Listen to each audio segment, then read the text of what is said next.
आज का प्रदर्शन प्रदेश की सरकार द्वारा विधानसभा चुनाव से पूर्व कौशल रोजगार के निगम के तहत लगे कर्मचारियों को जॉब सुरक्षा गारंटी देने का काम किया था। ग्राम अपॉइंटमेंट के साथियों को कौशल रोजगार निगम के पोर्टल पर लोड करके उनको उनके बराबर वेतन देने का वादा किया था। चतुर्थ श्रेणी कर्मचारियों को पदोन्नति के समय एक इंक्रीमेंट का आर्थिक लाभ देने का वादा किया गया था, परंतु प्रदेश की सरकार अपने किए गए वादे से बेमुख होते हुए आज जो जन स्वास्थ्य विभाग की ग्रामीण जल वितरण प्रणाली है उसको पंचायत के अधीन करने जा रही है। एक्स ग्रेशिया पॉलिसी हमारी आज तक पूरी नहीं की। दूसरा नंबर, हमारी कैशलेस मेडिकल फैसिलिटी आज अधूरी है। रेगुलर कर्मचारी घटते जा रहे हैं, नियमित भर्ती नहीं हो रही और कच्चे कर्मचारी के सरकार पक्का करने नहीं चाहती। आज तक सरकार ने अप्रैल आने वाला है, कोई डीए की बात नहीं आई है। नीचे भी ऊपर सभी इनकी सरकार है, लेकिन कर्मचारी वर्ग को अनपढ़ रखना चाहती है। एक शिक्षा भत्ता 12वीं तक देती है। क्या सरकार 12वीं से के बच्चे को पढ़ाना नहीं चाहती? मैं अपने बच्चे को पढ़ाना चाहता हूँ, सरकार शिक्षा भत्ता नहीं देती। जो ये बड़े बड़े बैठे हैं दिल्ली के अंदर या चंडीगढ़ के अंदर, ये सोचते हैं कि इनके बच्चे न पढ़े, ज्यादा पढ़ के तो उनके बराबर आ जाएंगे।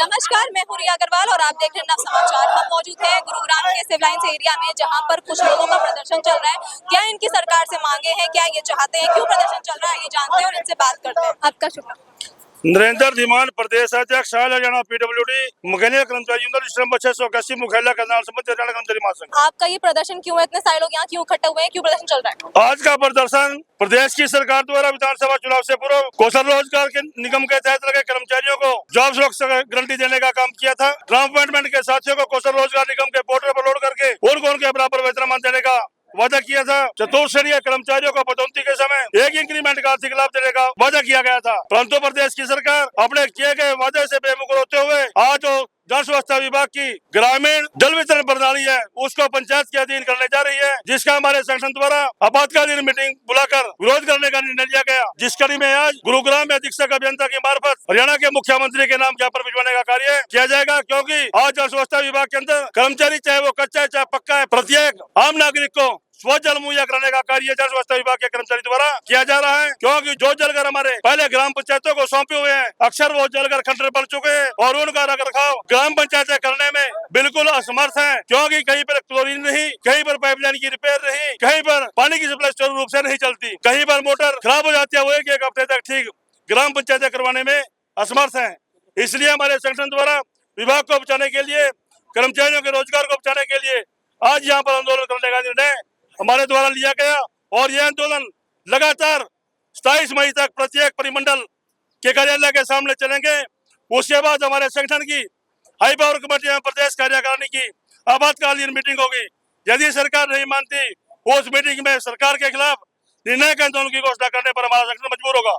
सरकार ने कौन सी मांगे पूरी नहीं की जिसको लेकर इतने सारे लोग इकट्ठा हुए हैं और प्रदर्शन कर रहे हैं? देखो, हमारी तमाम प्रकार की मांगे सरकार के पेंडिंग है। जैसे एक्स ग्रेशिया पॉलिसी हमारी आज तक पूरी नहीं की। दूसरा नंबर, हमारी कैशलेस मेडिकल फैसिलिटी आज अधूरी है। रेगुलर कर्मचारी घटते जा रहे हैं, नियमित भर्ती नहीं हो रही और कच्चे कर्मचारी को सरकार पक्का करने नहीं चाहती, क्योंकि पूर्व में प्रदेश के मुख्यमंत्री ने सभी जनसभाओं में, अपने प्रचार में, अपने पत्राचार के माध्यम से कहा था कि कौशल के कर्मचारियों को जॉब सिक्योरिटी देने का काम हम करेंगे। विधानसभा में ऑर्डिनेंस लाए, उसको पास किया गया, लेकिन बड़े खेद के साथ कहना पड़ रहा है कि आज तक भी जॉब सिक्योरिटी इस सरकार ने नहीं दी। आने वाले समय में हम सरकार से अपील दलील नहीं, खुली चेतावनी देना चाहते हैं कि आने वाले समय में कर्मचारी वर्ग को बुला करके, संगठन को बुला करके बातचीत करें और इन कर्मचारी विरोधी नीतियों पर लगाम लगाएं।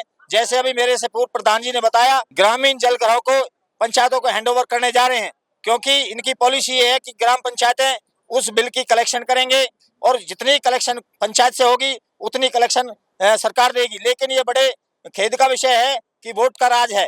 वोट की राजनीति में ग्राम से एक भी बिल ये उगा नहीं सकते, एक पैसा भी ये कलेक्शन नहीं कर सकते, क्योंकि एक पंचायत आधी गांव उसको वोट देता, आधा नहीं देता। आधा पक्ष विपक्ष में रहेगा, आधा पक्ष पक्ष में रहेगा। 1 रुपए का भी वो कलेक्शन नहीं कर सकते। आपको धरना करना पड़ा, इससे पहले आपने कभी सरकार के पास जाके उनसे मांग करने की कोशिश की थी? हमने अनेकों बार सरकार को अपनी मांग पत्र दिया है, लेकिन समय समय पर हमारी मीटिंग भी पूर्व के प्रदेश का जो बनवारी लाल जी हैं जन स्वास्थ्य मंत्री, उससे बात हुई, उसमें हमारी कई बातों पर सहमति बनी, लेकिन आज तक भी वो मांगे हमारी धरातल पर लागू नहीं की गई। प्रदेश के उस समय के सिंचाई मंत्री, उनसे भी हमारी बात हुई, अभय सिंह यादव जी से, वो भी हमारी मांगे आज तक पूरी नहीं हुई, क्योंकि उस समय एक इंक्रीमेंट का लाभ देने की बात बनवारी लाल जी से हुई थी। उस फाइल का भी आज तक ये पता नहीं कहाँ पर है, वो कहाँ पर पेंडिंग है।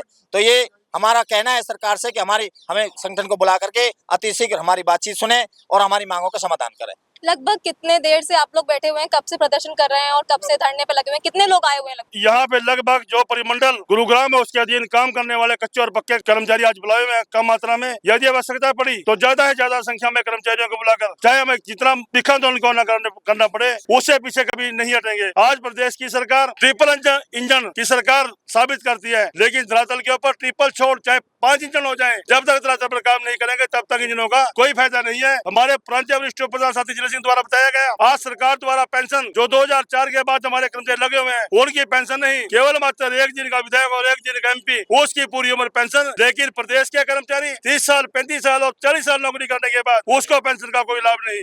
इसी प्रकार एस ग्रेशिया जो हमारी पॉलिसी है उसमें किंतु परंतु की शर्तें, अगर कर्मचारी को नौकरी लेनी है तो उसको 52 साल से पहले मरना पड़ेगा। अगर नौकरी की आवश्यकता नहीं है तो आप चाहे 58 साल तक दिए चाहे 60 साल तक दिए। जी आपके चैनल के माध्यम से हमारी मांग है, जो ये 52 साल की कंडीशन और 5 साल की नौकरी की जो कंडीशन है वो प्रदेश की सरकार तुरंत प्रभाव से हटाने का काम करे। जब भी कर्मचारी की आकस्मिक निधन होता है उसके परिवार के एक सदस्य को नौकरी देने का काम प्रदेश की सरकार अवश्य करे।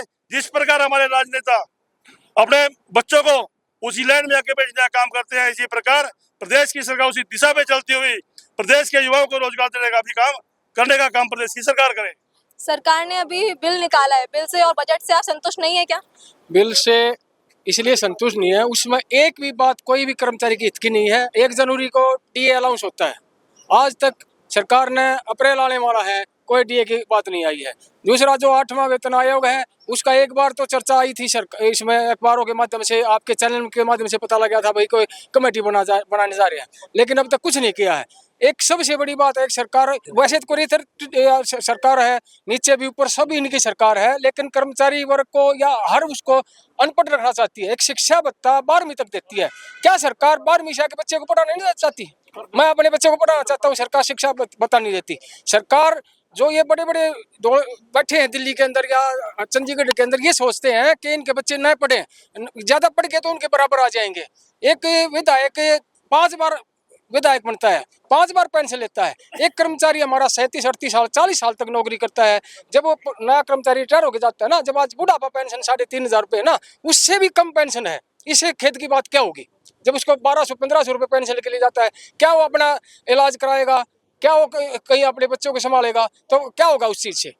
तो हम आपके माध्यम से ये सरकार को सख्त चेतावनी, कड़े शब्दों में चेतावनी देते हैं, कृपा करके ये कर्मचारी वर्ग, इसने जो ऑल हरियाणा PWD मैकेनिकल कर्मचारी यूनियन रजिस्टर नंबर 681 ने जो आंदोलन शुरू कराया है, उसके प्रतिनिधि मंडल को बुला करके और उनसे बात करके जो कर्मचारी की समस्या है उनको टाइम पर हल किया जाए, नहीं तो हम एक आंदोलन की तरफ जाएंगे। आपका ये कहना है कि आपने सरकार से मांग की लेकिन सरकार ने मांग नहीं सुनी, इसलिए आपको प्रदर्शन करना पड़ रहा है। कितने दिन तक आप ये प्रदर्शन करेंगे अगर सरकार मांग नहीं सुनती है? और अगर सरकार मांग सुनती है आपकी, आपको बुलाती है बात करने के लिए, तो क्या आपके मुद्दे रहेंगे? संगठन द्वारा लिए गए निर्णय अनुसार जो ये परिमंडल स्तर के जो कार्यक्रम है, ज्ञापन सौंपने के, परिमंडल अधीक्षक अभियंता के माध्यम से मुख्यमंत्री के नाम ज्ञापन सौंपने के जो कार्यक्रम है, ये 27 मई तक जो निश्चित किए गए हैं, 27 मई तक हमारे ये कार्यक्रम चलेंगे। उसके उपरांत यदि सरकार इस बीच कर्मचारियों की जायज मांगों और समस्याओं का समाधान करने में असफल रहती है या समाधान नहीं करती, तब संगठन आगामी अपनी आपातकालीन मीटिंग बुला करके प्रांतीय कार्यकारिणी की, उसमें आगामी आंदोलन का निर्णय लेने पर विवश होगा, जिसकी पूर्ण रूप से जिम्मेवारी हरियाणा सरकार की होगी। और आज हमारा जो ये प्रदर्शन है, ये मुख्य रूप से जो हमारे पब्लिक हेल्थ के जो जलघर हैं, तीनों विभागों के जो हमारे जलघर या अन्य संस्थान हैं, उनको पंचायतों के अधीन, नगर पालिकाओं के अधीन करना, उसके रोषपूर्वक आज ये धरना प्रदर्शन किया गया है। और इसमें मैं एक बात कहना चाहूँगा कि हरियाणा सरकार द्वारा जो विभाग तय किए गए हैं, जैसे जन स्वास्थ्य विभाग के अंदर जो ग्रामीण जलघर हैं, उनके ऊपर विभाग का जो कंट्रोल है, इंस्ट्रूमेंट हमारे विभाग के हैं। हमारे विभाग प्रत्येक प्रकार की सुविधा कर्मचारी हरियाणा सरकार के अधीन है। तो अगर ग्राम पंचायतों के अधीन इन जलघरों को किया जाता है, तो ग्राम पंचायतों के पास ना तो इंस्ट्रूमेंट है इनके चलाने के लिए, ना ही कोई अन्य प्रकार का उनके पास अनुभव है। तो इसको लेकर के, क्योंकि जल ही जीवन है, जल ही जीवन है जो ये स्लोगन है, ये सरकार भी इसको मुख्य तौर पर लेती है, लेकिन यहाँ उल्टा कर रही है सरकार।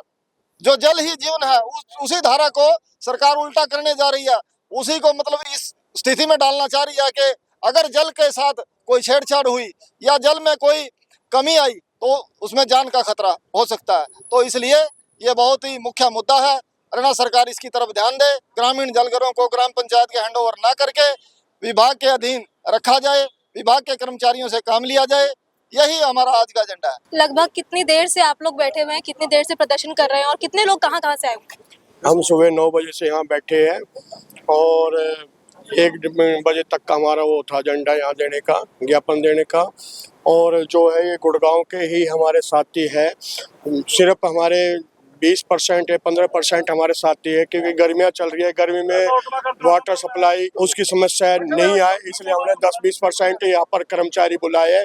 अगर आगामी हमारे आगे हमारे माननीय मुख्यमंत्री साहब अगर नहीं मानते, नहीं सुनते हमारे आवाज, तो हम 100% आगे, जैसे हमारे प्रांतीय प्रधान जी हमें आदेश देंगे, हम 100% वहाँ पर इनका आवास घेराव करने के लिए आगे तत्पर तैयार रहेंगे। शांतिपूर्वक प्रदर्शन करने की कोशिश कर रहे हैं। इनकी मांग ये है कि जो जल का विभाग जो ये पंचायत को देना चाहती है सरकार, वो निर्णय सही निर्णय नहीं है। उनकी सरकार से मांग है कि व्यापारियों को परमानेंट नौकरी दे।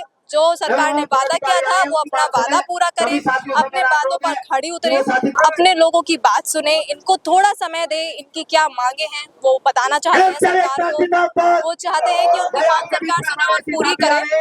अगर ये मांगे नहीं सुनती है, इनका ऐसा कहना है कि ये 2 दिन तक और यहाँ पे करेंगे। अगर ये ऐसा नहीं सुनती है तो फिर इनका और आगे प्रोसीजर होगा। तमाम ऐसी खबरों के लिए देखते रहिए नव समाचार। धन्यवाद।